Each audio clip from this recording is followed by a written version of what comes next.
নমস্কাৰ, welcome to my channel educational information. ছাত্ৰ ছাত্ৰীসকল, তোমালোকে সকলোৱে নিযুত মইনা আৰু নিযুত বাবু ফৰ্মসমূহ অনলাইন ছাবমিট কৰিছা। তথাপিও বহুতো ছাত্ৰ ছাত্ৰী আছে, তেওঁলোকে কিছুমানে কৰিব পৰা নাই। বহুতো ছাত্ৰ ছাত্ৰীয়ে মোক কমেণ্টত জনাইছে যেন দাদা মোৰ এইটো প্ৰব্লেম হৈছে, মই এইটো কৰিব পৰা নাই। আজি তেওঁলোকক সকলোকে মই উত্তৰসমূহ দিম। তোমালোকেও ভিডিঅ'টো সম্পূৰ্ণকৈ চোৱা, তোমালোকৰো বহুত সুবিধা হ'ব। প্ৰথম প্ৰশ্নটো আহিছে, is Aadhaar seeding with a bank account mandatory? Aadhaar seeding bank account mandatory হয়নে? হয়, আধাৰ চিডিং দৰকাৰ হ'বই, কাৰণ তোমালোকৰ আধাৰ কাৰ্ডৰ দ্বাৰাই তোমালোকক পইচাসমূহ চেণ্ড কৰা হ'ব। 2 নম্বৰটো হৈছে, how can student submit proof of the online application? তোমালোকে অনলাইন কৰা এটা প্ৰুফ জমা দিব লাগিব কলেজত। ইয়াত তোমালোকে দিব পাৰা, তোমালোকে যেতিয়া প্ৰফাইলত গৈ যেতিয়া স্কলাৰশ্বিপ অপশ্যনত ক্লিক কৰিবা, যিটো পেজ ওলাব সেই পেজটো তোমালোকে প্ৰিণ্ট আউট কৰি জমা দিব পাৰা, বা তোমালোকৰ এটা যিটো মেইল যাব, জিমেইললৈ এটা যিটো মেইল যাব, সেই মেইলটো তোমালোকে প্ৰিণ্ট আউট কৰি জমা দিব পাৰা। ছাত্ৰ ছাত্ৰীসকল, এই দুটা প্ৰুফৰ ভিতৰত তোমালোকে যিকোনো এটা প্ৰিণ্ট আউট কৰি কলেজত জমা দিলেই হ'ব। কলেজে ইয়াৰ পৰা এটা একচেপ্ট কৰিবই। ইয়াৰ পিছত 3 নম্বৰটো হৈছে, what roll number should student write on the application form? তোমালোকে এপ্লিকেশ্যন ফৰ্মখনত কি ৰোল নাম্বাৰ লিখিব লাগিব? বহুতো ছাত্ৰ ছাত্ৰীয়ে মোক এই প্ৰশ্নটো কমেণ্ট কৰিছে যে আমি কোনটো ৰোল নাম্বাৰ লিখিম। যে ফাৰ্ষ্ট ছেমিষ্টাৰ হ'লে তোমালোকে 8 ৰোল নাম্বাৰটো লিখিবা, আৰু যদি বেলেগ semester, second semester, third semester বা বেলেগ ছেমিষ্টাৰৰ হয়, তেতিয়া তোমালোকে যি ৰোল নাম্বাৰ তোমালোকৰ তাত নিশ্চয় থাকিব, তোমালোকে সেই ৰোল নাম্বাৰটো লিখিবা। তোমালোকে অনলাইন অফলাইন দুয়োটা ঠাইতে এইটো ৰোল নাম্বাৰেই লিখিব লাগিব।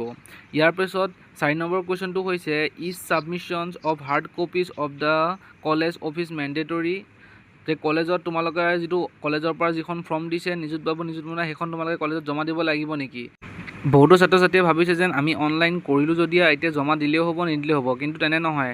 তোমালোকে কলেজত এইখন তোমালোকে জমা দিবই লাগিব। It is mandatory. কলেজে দিয়া ডকুমেণ্টছখিনিৰ সৈতে এইখন একেলগে গাঁঠি সকলোৱে জমা দিবা সময়ৰ ভিতৰত। ইয়াৰ পিছৰ কুৱেশ্যনটো হৈছে, ইজ ছাবমিটিং এ মাৰ্কশ্বিট মেণ্ডেটৰী? যে মাৰ্কশ্বিট জমা দিব লাগিব নেকি? হয়, যদি তোমালোকে এইবাৰ ফাৰ্ষ্ট ছেমৰ হয় তেনে তোমালোকে এইচএছৰ মাৰ্কশ্বিটখন দিবা, আৰু তোমালোক যদি বেলেগ ছেমৰ হয় তেনেহ'লে তোমালোকে ফাৰ্ষ্ট ছেম ছেকেণ্ড ছেমৰ দুয়োটা মাৰ্কশ্বিট দিব লাগিব। মই কালি কলেজত যাওঁতে দেখিছোঁ যে মোৰ কিছুমান চিনাকি থাৰ্ড ছেমৰ ষ্টুডেণ্ট আছে, তেওঁলোকে ছেকেণ্ড ছেমৰ মাৰ্কশ্বিটো দিছে আৰু ফাৰ্ষ্ট ছেমৰখনো খুজিছে। গতিকে তোমালোকে বেলেগ বেলেগ ছেমিষ্টাৰখিনি নিজে নিজে বুজি লোৱা কি কি মাৰ্কশ্বিট দিব লাগিব। তাৰপিছত হৈছে 6 নম্বৰটো হৈছে, are PG boys eligible for Nijut Babu?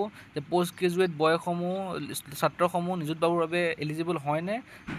Post graduate কৰা ছাত্ৰসকল এলিজিবল নহয়। ইয়াৰ পিছৰটো হৈছে 7 নম্বৰটো, কেন প্ৰিভিয়াছ ইয়েৰ নিযুত মইনা বেনিফিচাৰিজ এপ্লাই এগেইন? যে আগতে পোৱা নিযুত বাবু বা নিযুত মইনা পোৱা বেনিফিচাৰিজবিলাক ছাত্ৰ ছাত্ৰীবিলাকে এইবাৰো পাব নেকি? হয়, যদি তোমালোকে আগতে পাইছা তেন্তে এইবাৰো পাবা। Who is not eligible for Nijut Moina? ইয়াত কোন কোন এলিজিবল নহয় নিযুত মইনা আৰু নিযুত বাবুৰ বাবে? ইয়াত দিয়া আছে, এইখিনি চাই লোৱা তোমালোকে।